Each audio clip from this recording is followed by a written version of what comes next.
இன்றைய நம்முடைய அமர்வில்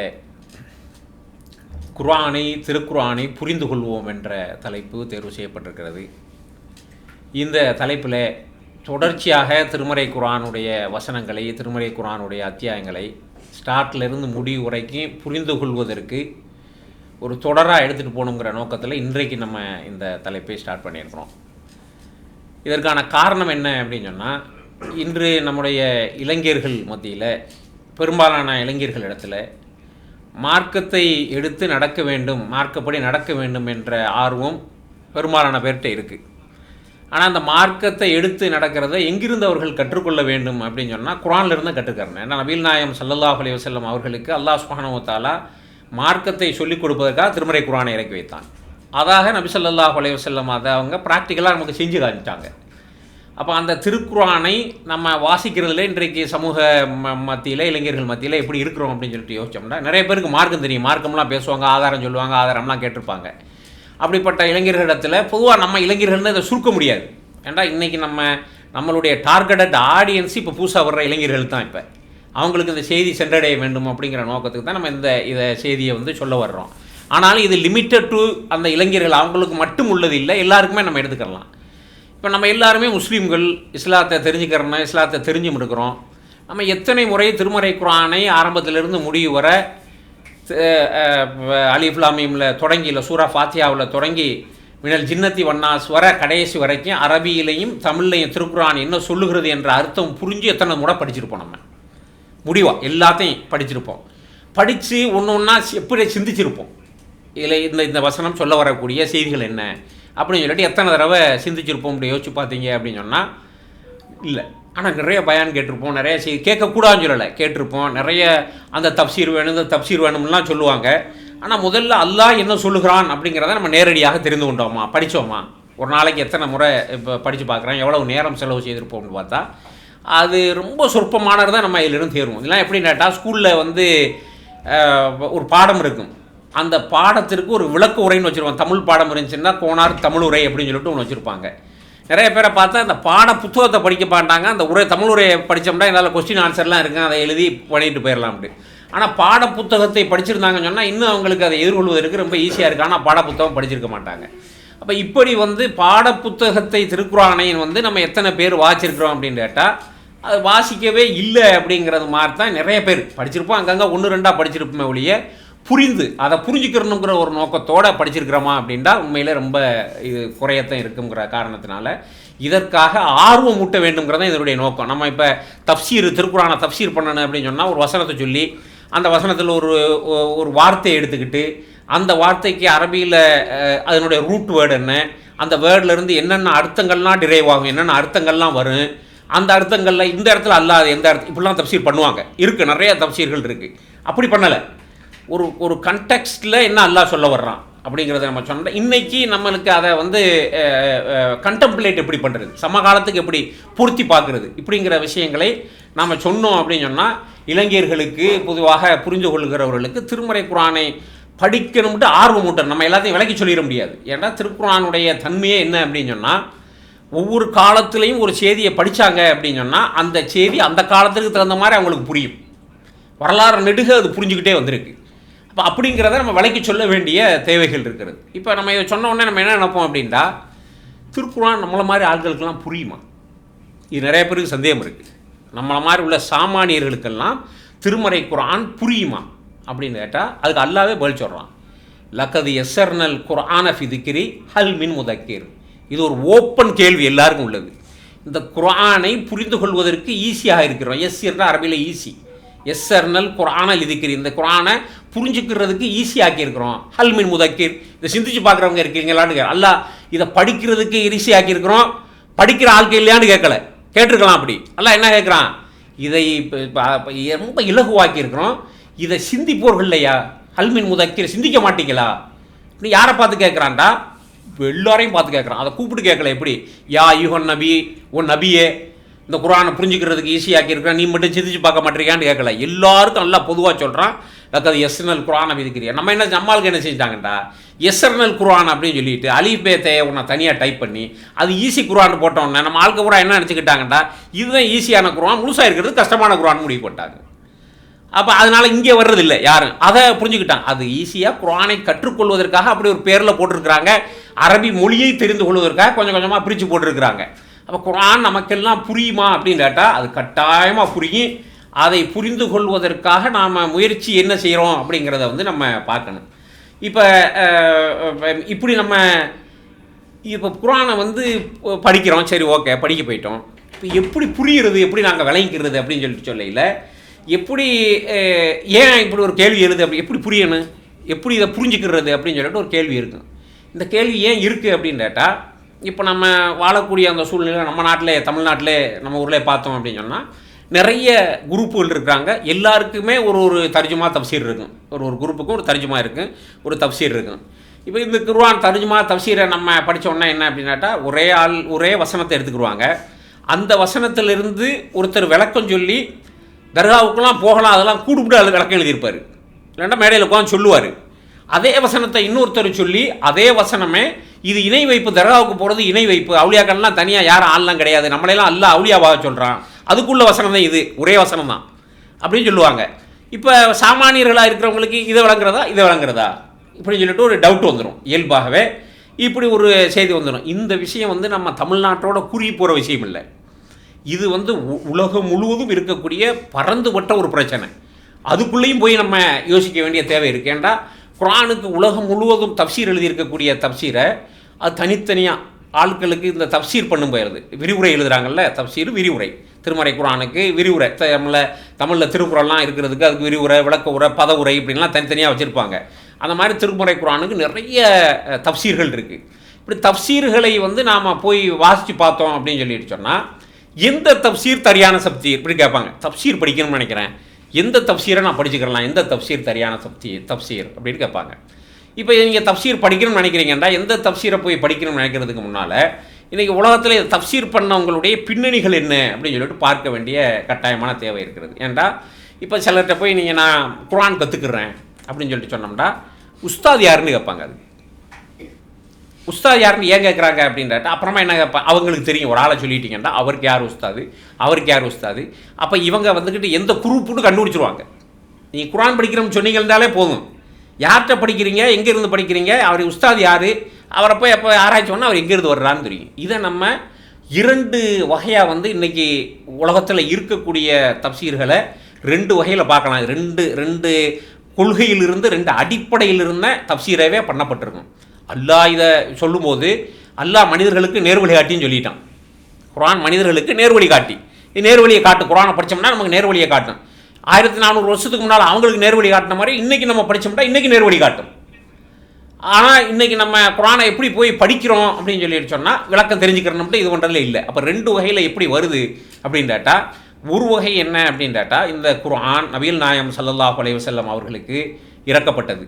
அப்போ அங்கே உள்ள சூழ்நிலை என்ன அப்படின்னு கேட்டிங்கன்னா, அந்த அரபு தீபகற்பத்தில் அரபுகள் படவியன்களாக நாடோடிகளாக அங்கே இங்கேயும் வாழ்ந்துக்கிட்டு ஒரு குழுவுக்கும் இன்னொரு குழுவுக்கும், அவங்க கோத்திரம் சொல்கிறாங்கல்ல, ஒரு ட்ரைப்ஸுக்கும் இன்னொரு ட்ரைப்ஸுக்கு இடையில சண்டை நடக்கும், கோத்திரத்துக்கும். அதில் ஜெயிக்கிற ஆளுக்கு அவங்கள்ட்ட இருந்து அந்த பொருளையெல்லாம் கைப்பற்றிக்கிடுவாங்க. அவங்கள்ட்ட வந்து எல்லை ரீதியிலான நிலங்களை பிரித்து வச்சுருக்கிற நாட்டு முறை கூட கிடையாது. இப்படி போய்கிட்டு இருப்பாங்க, எங்கேயாவது தங்குவாங்க. தங்குற இடத்துல அவங்களுக்கு தங்குறதுக்கு ஒரு நோக்கம் இருக்கும். அந்த நோக்கத்துக்காக அந்த இடத்துக்கு இன்னொருத்தவங்க வந்தாங்கன்னா 2 பேரும் சண்டை வந்துடும். சண்டை பிடிச்ச ஆளுக்க மற்றவங்களுடைய பொருள்களெல்லாம் எடுத்துக்கிடுவாங்க. இப்படி தான் இவங்களுடைய தொழில்கள்லாம் நடந்துக்கிட்டு இருந்துச்சு. இப்படி போய்கிட்டு இருந்த ஆளுக்க இப்படி கூட்டமாக கிடந்த அரபுகளுக்கு அல்லாஹ் சுப்ஹானஹு வ தஆலா திருமறை குர்ஆனை இறக்கி அவங்கள நபிகள் நாயகம் ஸல்லல்லாஹு அலைஹி வஸல்லம் அவர்கள் ஓரிரை கொள்கையின் கீழே ஒருங்கிணைச்சு அந்த ஒத்துமொத்த அரபு தீபகற்பத்தையும் ஒரு 20 ஆண்டுகளுக்குள்ள ஒரே நாடாக்கி, நாடுங்கிற ஒரு கன்செப்டை அவங்களுக்கு இன்ட்ரடியூஸ் பண்ணி அந்த நாட்டில் இருந்து யாரெல்லாம் ஒரு அற்பமான விஷயங்களுக்கு, ஒருத்தனுடைய ஒட்டகம் வந்து இவன் தோட்டத்துக்குள்ளே போய் மேய்ஞ்சிருச்சுங்கிறதுக்காக ஒட்டகத்தை வெட்டுவான், ஒட்டகத்தை வெட்டினவனை வந்து அந்த ஒட்டகத்துக்கு ஓனர் போய் வெட்டுவான். கடைசியில் இது எப்படி போய்கிட்டு இருக்கு அப்படின்னு கேட்டால், அவன் சாகையில் அந்த குடும்பத்தில் ஒரு கொலை நமக்கு பழிவாங்க மிச்சம் இருக்குது, கடைசியாக பழிவாங்கிருந்து பிள்ளைகிட்ட சொல்லிட்டு போகிற அளவுக்கு கொடூரர்களாக இருந்தவர்கள். பெண் குழந்தைகள் பிறந்தால் அப்படி உயிரோடே பூமிக்குள்ளே போட்டு புதைச்சவங்க. ஏமாத்து வேலையை வியாபாரம்டே பேசிக்கிட்டு இருந்தவன். இப்படி அவங்களுடைய விபச்சாரத்திற்கு பேரே திருமணம் வச்சு, அப்படி ஒரு திருமணம் வச்சு அவங்கள்ட்ட வச்சுருந்தாங்க. இந்த அளவுக்கு எல்லா முறையிலையும் கொடுக்கல் வாங்கல, பொருளாதாரத்தில், ஒழுக்க வாழ்க்கையில், ஒரு மனிதாபிமானத்தில், எல்லாத்துலேயுமே அவங்களோட ஒப்பிடவே முடியாது என்ற அளவிற்கு கொடூரர்களாக இருந்த ஒரு சமூகத்தை கருணையாளர்களாக, சிந்தனையாளர்களாக, ஒற்றுமைப்பட்ட ஒரு சமூகமாக மாற்றி ஒரு 50 ஆண்டுகளுக்குள்ளே இந்த கொள்கை ஐரோப்பா, சைனாவுடைய ஒரு பகுதி, வடக்கு ஆப்பிரிக்கான்னு சொல்லி உலகத்தினுடைய பாதிக்கு மேற்பட்ட பகுதியை தன் வசம் கொண்டு வந்து விட்டது. இப்போ நபி ஸல்லல்லாஹு அலைஹி வஸல்லம் அவர்கள் ஒரு இஸ்லாத்தை ஒரு கொள்கை மார்க்கம்னு மட்டும் சொல்லாமல் இதன் வழியாக ஒரு அரசையும் நிறுவிட்டு போயிருக்காங்க. நீங்கள் மேலை நாட்டு வரலாற்று ஆசிரியர்லாம் போய் பார்த்தா முகம்மது அவங்க ஒரு ஆட்சியை நிறுவியவர். அந்த அவங்க நிறுவன ஆட்சியில் சிறந்த மன்னர், நம்ம இந்த இந்தியாவில் சொல்லுவாங்கள்ல, பாபர் முகலாய பேரரசை நிறுவினார், அதனுடைய சிறந்த மன்னர் அக்பர் அப்படின்னு சொல்லிட்டு வரலாறுல இப்பவும் இருக்கும். அப்படி சிறந்த ஆட்சியாளர், சிறந்த மன்னர் உமர், இப்படி தான் எழுதி வச்சுருப்பாங்க. அவங்க இந்த வரலாற்றை புரிஞ்சு வச்சுக்கிறது, தோற்று வச்சுருக்கிறது, இப்படி தான் தோற்று வச்சுருக்கிறாங்க.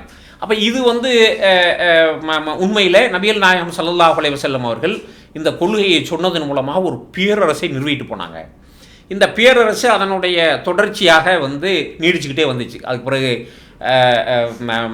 மதீனாவிலிருந்து அதனுடைய தலைமையகம் கொஞ்ச நாளாக டாமஸ்கஸ்க்கு மாற்றப்பட்டுச்சு. முஆவியாவுடைய தலைமையில் அவங்க ஒட்டுமொத்தத்துக்கு வந்தாங்க. ஒரு போட்டி அரசு ஒன்று கூபாவில் உருவாச்சு. அப்புறம் உமையாக்களுடைய ஆட்சி 128 வருஷம் நடந்துச்சு. கலீஃபாக்களுடைய ஆட்சி முடிஞ்ச உடனே உமையத் ஹிஸ்ட்ரி, இஸ்லாமிக் ஹிஸ்ட்ரி அப்படின்னு சொல்லக்கூடிய அளவிற்கு உமையாக்களுடைய 128 வருட கால வரலாற்றில் பெரிய மாற்றங்கள், கப்பல் படை ஐரோப்பாவுக்கு அவங்க கீழே வந்ததுன்னு சொல்லிட்டு பெரிய விரிவடைஞ்ச ஒரு சாம்ராஜ்யமாக உலக வரலாற்றினுடைய ஒரு பொற்காலமாக அது அடுத்த கட்டத்துக்கு இந்த உலகத்தை மாற்றிச்சு சொல்லலாம். அதுக்கு அப்பாசியர்களுடைய ஆட்சி பல நூற்றாண்டு காலம் நடந்துச்சு. அப்போ அங்கங்கே சின்ன சின்ன அரசுகளாக வந்தாங்க. அப்புறம் உதுமானிய பேரரசு நிறுவப்பட்ட துருக்கியை மையமாக கொண்டு, கான்ஸ்டாண்டினோபிளை இப்போ இருக்கக்கூடிய இஸ்தான்புல்லை மையமாக கொண்டு அங்கே ஆட்சி நடந்துச்சு. இந்த தொடர்ச்சி ஏறத்தாழ கிபி 570 தொடங்கின இந்த புரட்சி 1923 வரைக்கும் வந்துருச்சு. ஒரு ஆட்சியாக முஸ்லீம்களோட எவ்வளோ நீண்ட ஒரு 1400 ஆண்டு கால வரலாறு. நமக்கு இப்போ ஒரு 50 ஆண்டு கால கஷ்டங்கள் தான் நமக்கு தெரியும். ஆனால் ஏற்கனவே 1400 ஆண்டு காலம் உலகத்தில் பெரும் கோலாட்சியவர்களாக முஸ்லீம்கள் தான் இருக்காங்க. இந்த பிரச்சனை 1940களுக்கு பிறகு, 2ஆம் உலகப் போருக்கு பிறகு இந்த பிரச்சனை இருக்குது. ஒரு சமூகம் மேலே இங்கேயும் போய் வர்றதில் பெரிய வியப்பு ஒன்றும் இல்லை, அப்படி தான் இருந்திருக்கு உலக வரலாறு. அப்போ இவ்வளோ பெருசு இருக்குல்ல. 1923 கடைசியாக துருக்கியில் இருந்த அந்த கலீஃபா தான் அவங்கள சொன்னாங்க. உதுமானிய பேரரசனுடைய ஆட்சியாளர் யாரோ அவர் கலீஃபா என்று அழைக்கப்பட்டார். அது முடிவுக்கு கொண்டு வரப்பட்டு துருக்கி ஒட்டுமொத்த உதுமானிய பேரரசு துண்டாடப்பட்டு இப்போ இருக்கக்கூடிய இந்த ஸ்தான்கள்லாம் இருக்குது. கஜகிஸ்தான், தஜகிஸ்தான், துர்க்மெனிஸ்தான், உஸ்பெகிஸ்தான், இப்படின்னு மத்திய ஆசிய நாடுகள் பூராவே அந்த பேரரசு கீழே இருந்தது. அவைகளெல்லாம் தனித்தனி நாடுகளாக பிரிக்கப்பட்டு, சவுதி அரேபியா அந்த பேரரசு கீழே இருந்தது. அது ஒரு தனி நாடாக பிரிக்கப்பட்டு, நான் முடிச்சுட்டு தொழுதுக்கரலாம் இன்ஷா அல்லாஹ், தனி நாடாக பிரிக்கப்பட்டு சவுதி அரேபியா இப்படி நாடுகளாக துண்டாடப்பட்டதற்கு பிறகு அது ஒரு முஸ்லீம்களுக்கு என்று ஒரு மையத்தலைமை இல்லை அப்படிங்கிற அளவுக்கு முடிவுக்கு வந்துருச்சு. உலகளாவிய முஸ்லீம்களுக்கான மையத்தலைமை ஒன்று இல்லை அப்படின்னு முடிவுக்கு வந்துச்சு. இப்போ இந்த 1923க்கு பிறகு இது ஒரு முடிவுக்கு வர்ற நேரத்தில், ஏன்னா முதல் உலகப்போர் தொடங்கின நேரத்திலேயே அங்கங்கே ஈஜிப்தில், துருக்கியில், இந்தியாவில், ஒருங்கிணைஞ்ச பிரிட்டிஷ் இந்தியாவில் எல்லா இடங்கள்லையுமே கிலாஃபத்தை மறுபடியும் நமக்குன்னு ஒரு கலீஃபா இருந்தார். அந்த கலீஃபாவை தூக்கிட்டாங்க பிரிட்டிஷ் ஆட்சியாளர்கள், அவரை முடிவு கொண்டு வந்துட்டாங்க. அதனால் நமக்குண்டு கிலாஃபத்து வேணும், மறுபடியும் கிலாஃபத்தை கொண்டு வர வேண்டும் அப்படின்னு சொல்லிட்டு நிறைய இயக்கங்கள் உருவாச்சு. அப்படி பேர் சொல்லணும்னா நம்ம இந்தியாவை மையப்படுத்தி உருவான ஜமாத் இஸ்லாமி, மௌலானா மௌதூதி அவர்களுடைய தலைமையில் உருவானது.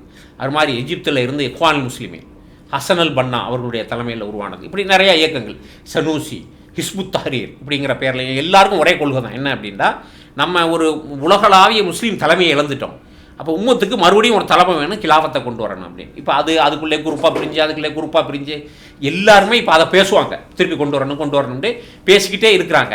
இப்போ ஏன் இந்த வரலாறை நம்ம இந்த இடத்துல குர்ஆனை புரிஞ்சுக்கிறதுக்கு இந்த வரலாறுக்கு என்ன தொடர்பு அப்படின்னு சொல்லிட்டு கேட்டிங்கன்னா, இந்த பின்னணியில் இருக்கக்கூடிய பெரிய நெட்வொர்க் இருக்குது. இந்த நெட்வொர்க்கிலிருந்து குர்ஆனுக்கு எழுதப்பட்ட தப்சீரு, விளக்க உரை, விரிவுரைகள், ஏன் மொழிபெயர்ப்பையெல்லாம் பார்த்தா கூட அது என்ன கொண்டு போகும் அப்படின்னு சொன்னால், இந்த குர்ஆனே மறுபடியும் ஆட்சியை கொண்டு வர்றதுக்காக உருவாக்கப்பட்டது. நமக்குண்டு ஒரு மேலிடத்தை, இந்த உலகத்தில் மேன்மையான ஒரு இடத்தை முஸ்லீம்கள் பெற்றே ஆக வேண்டும், அதுக்கு தான் இந்த மார்க்கமே அப்படிங்கிறத சொல்லக்கூடிய ஒரு தாட், ஒரு தாட், ஒரு ஸ்கூல் ஆஃப் தாட்டுன்னு சொல்லலாம், ஒரு கல்வி முறை இருக்குது, குர்ஆனுடைய விரிவுரையாக எழுதப்பட்டிருக்கு. இது ஒன்று. இதை புரிஞ்சுக்கிறணும். இதை புரிஞ்சுக்கிட்டோம்டா இதுக்கு நேர் அப்படி ஆப்போசிட்டான இன்னொரு வகையான தப்சீர் இருக்குது. நம்ம பேசுகிறது உலகளாவிய முறையில். இன்னொரு வகையான தப்சீர் என்ன அப்படின்னு கேட்டால், குர்ஆனுங்கிறது வணக்க வழிபாட சொல்லித்தர்றது. குர்ஆனுங்கிறது வந்து மார்க்கம், நம்ம ஈமான சொல்லித்தர்றது, நம்ம மறுமை வாழ்க்கைக்கான விஷயங்களை சொல்லித்தர்றது. அது அரசியலுக்கெல்லாம் தலையிடாது. நீங்கள் போக வேண்டிய தேவையே இல்லை. அதுலாம் நீங்கள் போய் தலையிடாதீங்க. அதுக்கு நமக்கு எந்த தொடர்பும் சம்மந்தமும் இல்லை. இப்படின்ட்டு வந்து ஒரு செய்தியை சொல்லக்கூடிய போது இதுக்கு பின்னணியில் நம்ம அதுக்கு வரலாறு சொன்னோம்ல. இது இந்த அந்த நம்ம திருப்பி கிலாஃபத்தை மறுபடியும் கொண்டு வர்றதுக்குத்தான் இந்த வேதமே, அதை நோக்கித்தான் நாம் செயல்பட வேண்டும் என்று எல்லாத்தையுமே அதை நோக்கி நம்ம பின்னால் விளக்கமாக ஒவ்வொரு வசனங்களாக ஒரு அத்தியாயமாக பார்த்துக்கிட்டு வரையில் எந்தெந்த வசனங்களை யார் யார் எப்படி இன்டர்பிரேட் பண்ணுறாங்க அப்படிங்கிற விஷயத்த பார்த்துக்கிறலாம் நம்ம அதை பார்க்கும்போது. அப்போ அது ரொம்ப சிலவான வசனங்களை தான் அதை நோக்கி இழுப்பாங்க. அப்போ இன்னொரு சாரார் யார் அப்படின்னு கேட்டால், பெரும்பாலும் இன்றைக்கு முஸ்லீம் நாடுகளில் இருக்கக்கூடிய அரசாங்கங்கள், அதுலேயும் மன்னர் இருக்கக்கூடிய நாடுகளில் இருந்து அவங்க சப்போர்ட்டோடு வரக்கூடிய டிரான்ஸ்லேஷன், தப்சீர், அது எல்லாமே எப்படி இருக்குன்னு கேட்டால், நம்மளை மாதிரி உள்ள சாமானிய மக்களுக்கும் அரசியலுக்கும் எந்த தொடர்பு இல்லை. எப்படி புரிஞ்சுக்கிறேன்னு, இதை 2 ஸ்கூல் ஆஃப் தாட் வழியாக இந்த தப்சீர், தர்ஜுமா எல்லாமே இருக்குது. ஒன்று என்னென்னா, நம்மளை மாதிரி உள்ள சாமானிய மக்களுக்கும் அரசியலுக்கும் தொடர்பு இல்லைன்னு சொல்லுவோம். ஒன்று என்ன அப்படின்னு கேட்டால், நம்மளை மாதிரி உள்ள சாமானிய மக்கள் இந்த மார்க்கத்தை பின்பற்றிருந்தாலே என்னன்னு கேட்டிங்கன்னா, திருப்பி போராடி மறுபடியும் உலகம் தழுவிய ஒரு கிலாபத்தை கொண்டு வரதுக்கு தான் நம்ம போராடணும் இப்படின்னு சொல்லும். நேர் எதிர்முரணான 2 கருத்துக்களை, 2 ஸ்கூல் ஆஃப் தாட்டு இப்பவும் இருக்குது. அரசு, முஸ்லீம் மன்னர்கள், அரசர்கள், முஸ்லீம் நாடுகள், பெரும்பான்மை இருக்கக்கூடிய நாடுகளில் அவங்களுடைய ஸ்பான்சர்ஷிப்பில், அவங்களுடைய அங்கே இருக்கக்கூடிய வக்ஃப் வாரியத்தினுடைய பார்வையில் உருவாக்கப்படக்கூடிய தப்சீர்கள், விளக்கங்கள், குர்ஆனுக்கானது எல்லாமே சாமானிய மக்களுக்கும் அரசியலுக்கும் தொடர்பு இல்லைன்னு சொல்லிடும். இந்த இயக்கங்கள் வழியாக வரக்கூடிய எல்லாமே சொல்லிடும். இந்த கண்டெக்ஸ்டில் தான் இப்போ இன்றைக்கி உலகத்தில் அங்கங்கே நடக்கிற போர், அது இது ஏன் வந்து நம்ம கேட்போம்ல, முஸ்லீம்கள் ஆளக்கூடிய நாடுகள்லேருந்து ஏன் சப்போர்ட் பண்ண மாட்டேங்கிறாங்க அப்படின்னு கேட்டால், அவங்க இந்த இயக்க பின்னணியில் உள்ளவங்க எங்கேயும் ஆட்சியை பிடிக்கிறத அவங்களுக்கான ஒரு அச்சுறுத்தலாக பார்க்குறாங்க. அதனால் சப்போர்ட் பண்ண மாட்டாங்க. இது இயல்பான அரசியல். சப்போர்ட் பண்ண மாட்டாங்க. அது சரியாக தப்பாக நம்ம ஓரமாக பார்க்க வேண்டிய தேவை இருக்கிறது. இப்போ இந்த ஒரு விஷயத்தை வந்துட்டு நம்ம தெளிவாக புரிஞ்சுக்கிறோன்னு என்ன அப்படின்னா, இந்த 2 பேஸில் தான் பெரும்பாலான தப்சீர்கள், மொழிபெயர்ப்புகள் இருக்கும். அப்போ இதில் புரிஞ்சுக்கிட்டிங்கன்னா, இது இன்னார் பண்ணின தப்சீர் எப்படி இருக்கும், இதுக்கு முந்தின காலத்தவர்கள் சில பேர் இருக்காங்க. குறிப்பாக சொல்லணும் அப்படின்னு சொன்னால், இமாம் இப்னு கஸீர். அந்த தப்சீர் எப்போவுமே ஒரு வித்தியாசமான தப்சீர். அது என்ன அப்படின்னா, அது வந்து வெறும் கண்டெக்சுவலைசேஸ் பண்ணப்பட்டிருக்கும். அப்படின்னா என்னென்னு கேட்டிங்கன்னா, நபி ஸல்லல்லாஹு அலைஹி வஸல்லம் காலத்தில் இந்த வசனம் இப்போ இறங்குச்சு. இந்த வசனம் இறங்கும்போது இன்ன நோக்கத்துக்காக இறங்குச்சு. அந்த நேரத்தில் நடந்த சம்பவம் இது. அந்த சம்பவத்துக்கு தீர்வு நேரடியாக இந்த வசனம் சொல்லிச்சு. இதுக்கு இந்த ஹதீஸ் ஆதாரம், இதுக்கு இந்த ஹதீஸ் ஆதாரம், இதுக்கு இந்த ஹதீஸ் ஆதாரம்னு வரிசையாக ஹதீஸ் ஆதாரங்களாக எழுதப்பட்டிருக்கும். அப்போ அதில் அது எந்த ஹதீஸ் தப்பு சரி அப்படின்னு சொல்லிட்டு அது முற்காலத்தினுடைய அந்த இறங்கப்பட்ட காலத்தினுடைய கண்டெக்ஸ்ட் என்ன, எந்த நேரத்தில் இறங்குச்சு, அப்போ நடந்த சம்பவம் என்ன, அதுக்கு பின்னணி என்னங்கிறத மட்டும் பேசிடும்.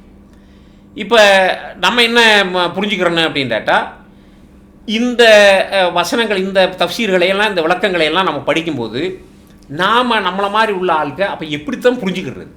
இவ்வளோ பிரச்சனை இருக்குதுன்னு சொல்கிறீங்க, இப்படி ஒரு சாரார் எழுதுகிறாங்க, அப்படி நேர் மாற்றமாக ஒரு சாரார், நமக்கே தெரியாது. நம்மளை நீங்கள் எந்த தஃப்சீரை, எந்த தர்ஜுமாவை படிக்கிறீங்களோ அதில் உள்ள விளக்கங்களை படிக்கையில் அவங்களுடைய பின்னணி, அவங்க கொள்கை என்னவோ அதை நோக்கி அப்படியே மெல்ல மெல்ல அதை நம்மளை நகர்த்துறதுக்கான வேலைகள் நடக்கும். அப்போ அப்படி அதில் இருக்கும், அந்த கருத்துக்கள்லாம் அப்படி இருக்கும். அப்படின்னு சொன்னால் நம்மளை மாதிரி உள்ள ஆளுக்க குர்ஆனை படித்து நேரடியாக புரிஞ்சுக்கிறலாமா? அப்போ எப்படி புரிஞ்சுக்கிறது அப்படின்னு கேட்டோம்னா ரொம்ப சிம்பிள். அல்லாஹ் வந்து திருமறை குர்ஆனை நமக்கு அறிமுகப்படுத்தல என்ன சொல்கிறான், ஹுவல்லதி அன்ஸல அலைக்குமுல் கிதாப், அவன் தான் இந்த வேதத்தை உங்களுக்கு அருளினான். மின்ஹும் ஆயாத்தும் முஹ்கமாத் ஹுன்னா உம்முல் கிதாப். இந்த வேதத்தில் சில தெளிவான வசனங்கள் இருக்குது. இதுதான் இந்த வேதத்தினுடைய அடிப்படை.